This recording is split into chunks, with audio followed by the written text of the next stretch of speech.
Bab 1189. Kakiku hanya gatal. 5 pendekar kaisar, tidak cukup. Mendengar kata-kata warrior yang 5 orang itu tertegun sejenak, lalu menggelengkan kepala dan tertawa. Apakah ada master di benua ini yang bisa melawan 5 dengan 1?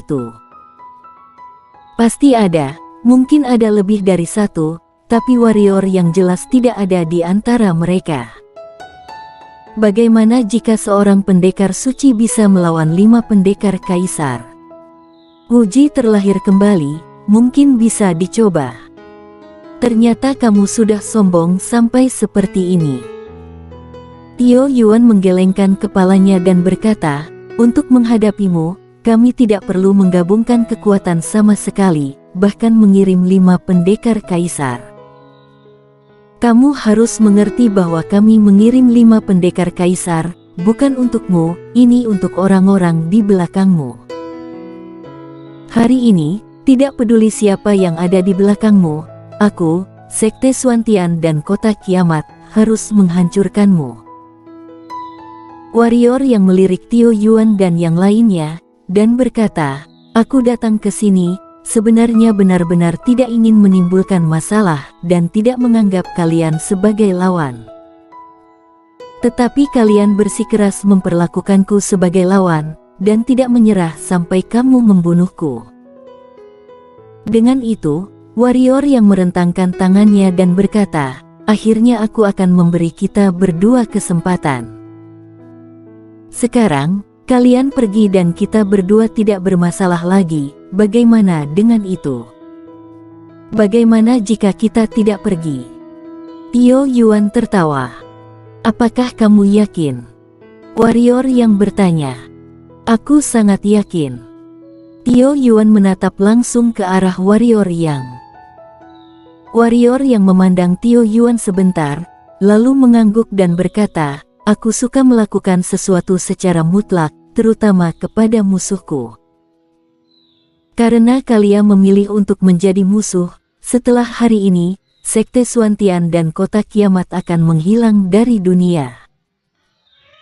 Ketika suara itu jatuh, warrior yang membanting kaki kanannya ke dalam kekosongan, kemudian, warrior yang langsung menghilang di tempatnya. Versi pamungkas jurus pembunuhan instan. Pada saat warrior yang menghilang, ekspresi kelima pendekar kaisar termasuk Tio Yuan berubah drastis, berbahaya, sangat berbahaya, itulah perasaan mereka berlima saat ini. Namun, warrior yang terlalu cepat. Bahkan mereka hanya bisa merasakan sedikit nafas dan kecepatan lintasan warrior yang. Sesaat kemudian, warrior yang muncul di belakang seorang pendekar kaisar Sekte Suantian. Merasakan bahwa warrior yang ada di belakangnya, pendekar kaisar hendak berbalik dan menembak, dan pada saat ini, puff, darah tiba-tiba keluar dari antara alisnya, dan mata lelaki tua itu langsung melebar, penuh ketakutan dan ketidakpercayaan. Paku, bunuh kaisar dengan 1 pedang. Di lapangan, ekspresi Tio Yuan dan yang lainnya berubah secara dramatis. Seperti orang tua yang sudah mati, itu tidak dapat dipercaya di mata mereka. Warrior yang mengabaikan mereka, menepuk perutnya, Shiro keluar, lalu membuka mulutnya dan menarik napas. Energi spiritual yang mengalir dari pendekar kaisar di belakangnya semua mengalir ke mulut Shiro dalam sekejap. Shiro cegukan, mengusap kepalanya ke dada warrior yang, lalu memutar matanya. Terus menatap Zong Tio Yuan dan yang lainnya, menjilati mulutnya sambil mengawasinya. Menurutnya, orang-orang ini adalah suplemen yang bagus. Kamu berada di atas pedang jiwa alam ketiadaan. Tio Yuan menatap warrior yang dengan ngeri dan gemetar. Warrior yang tidak mengatakan sepatah kata pun. Dengan gerakan tangan kanannya, dia menyingkirkan mayat pendekar kaisar itu, kemudian membanting kaki kanannya lagi, dan kekosongan itu bergetar. Sebelum mereka muncul, Tio Yuan dan yang lainnya mengubah wajah mereka, aura menakutkan keluar dari tubuh mereka.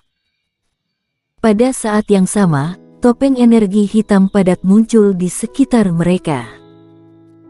Orang tua itu juga mengeluarkan perisai untuk memblokir di depannya. Mereka berempat seperti musuh. Tidak dapat dikatakan bahwa mereka berempat tidak tertahankan, tetapi hanya dapat dikatakan bahwa pedang warrior yang sebelumnya terlalu menakutkan. Pendekar Kaisar dibunuh dalam satu serangan. Apa mereka bisa melakukannya? Mereka berempat bersama-sama tidak bisa melakukannya. Namun, tepat ketika keempatnya berpikir bahwa warrior yang sedang menembak, warrior yang terkekeh dan berkata, "Apa yang kalian lakukan? Kakiku hanya gatal." Mendengar ini, wajah keempat Tio Yuan tiba-tiba menjadi jelek, tetapi pada saat ini, warrior yang tiba-tiba menginjak kehampaan lagi, kemudian menghilang di tempat dengan suara embusan angin. Ketika dia muncul kembali, dia sudah berada di depan seorang pria berjubah abu-abu di samping Tio Yuan. Pria tua berjubah abu-abu itu menyusut saat warrior yang menghilang, kemudian energi hitam di tubuhnya mengalir deras ke perisai di depannya, energi hitam tudung terus muncul padanya. Serang. Pada saat warrior yang menghilang, Tio Yuan membuat langkah tegas. Dua pendekar kaisar lain tidak ragu-ragu dan langsung menembak. Pada saat ini, pedang menembus perisai lelaki tua berjubah abu-abu itu. Boom! Langit bergetar hebat, perisai di depan lelaki tua berjubah abu-abu dan energi hitam di belakang perisai retak. Pada saat yang sama, lelaki tua berjubah abu-abu itu dikejutkan oleh pedang. Namun, pedang warrior yang seperti belatung di Tarsus, menempel erat pada perisainya. Warrior yang menatap lelaki tua yang ketakutan itu dengan sedikit senyum, dan saat berikutnya, dia memegang pedang di kedua tangannya dan memutarnya dengan tajam. Puff! Sebuah cahaya pedang melewati dada lelaki tua berjubah abu-abu itu, dan darah menyembur keluar. Jiwa pedang langsung menghancurkan semua energi kehidupan di tubuh lelaki tua berjubah abu-abu itu, dan segera, mata orang tua berjubah itu tidak berwarna. Shiro buru-buru keluar dari kepalanya dan membuka mulutnya untuk menghisap. Pada saat ini, Tio Yuan dan yang lainnya telah datang di belakang warrior yang, tetapi pada saat ini, jiwa pedang yang menakutkan tiba-tiba muncul di depan warrior yang. 3 orang terbanting ke belakang dan mundur hampir 1000 kaki. Jiwa pedang nirwana. Jiwa pedang alam ketiadaan mampu menyaingi momentum pendekar kaisar dan jiwa pedang nirvana benar-benar dilampaui oleh pendekar kaisar. Sederhananya, seorang pendekar kaisar mungkin tidak akan mampu memenangkan bahkan jiwa pedang yang dia besarkan. Dan setelah merestui versi terakhir dari jiwa pedang versi pamungkas untuk jurus pembunuhan instan, kekuatan itu setidaknya 30 kali lebih kuat dari sebelumnya. Pedang ini dapat dengan mudah membunuh kaisar. Secara umum, bahkan jika dia menggunakan energi pedang dengan santai sekarang, dan jika energi pedang ini diberkati dengan jiwa pedang, maka energi pedang akan lebih kuat. Kekuatannya sebanding dengan keterampilan pedang pangkat kaisar. Inilah kengerian jiwa pedang. Dikejutkan oleh jiwa pedang warrior yang, Tio Yuan dan rombongannya sangat terkejut. Pada saat ini, mereka tahu bahwa mereka bertiga tidak mungkin menang. Membunuh pendekar kaisar dalam sekejap. Pada saat ini, Shiro di dada warrior yang selesai mengisap. Warrior yang dengan ringan mengusap kepala kecilnya, menyingkirkan mayat pendekar kaisar dengan lambaian tangan kanannya, lalu menatap Tio Yuan, dan berkata, "Aku punya pertanyaan yang sangat aneh, yaitu kematianmu. Setelah itu, berapa pendekar kaisar yang kamu miliki di Sekte Suantian?" "Aku pikir seharusnya tidak lebih dari 2, kan?" Tio Yuan mengambil napas dalam-dalam, kemudian berkata, Sekte Suantianku yang salah. Sekte Suantian ingin meminta maaf atas apa yang terjadi di masa lalu, dan berjanji bahwa kami tidak akan pernah menjadi musuh Liga Pedang di masa depan. Kota Kiamatku juga bersedia meminta maaf dan berjanji untuk tidak menjadi musuh Liga Pedang.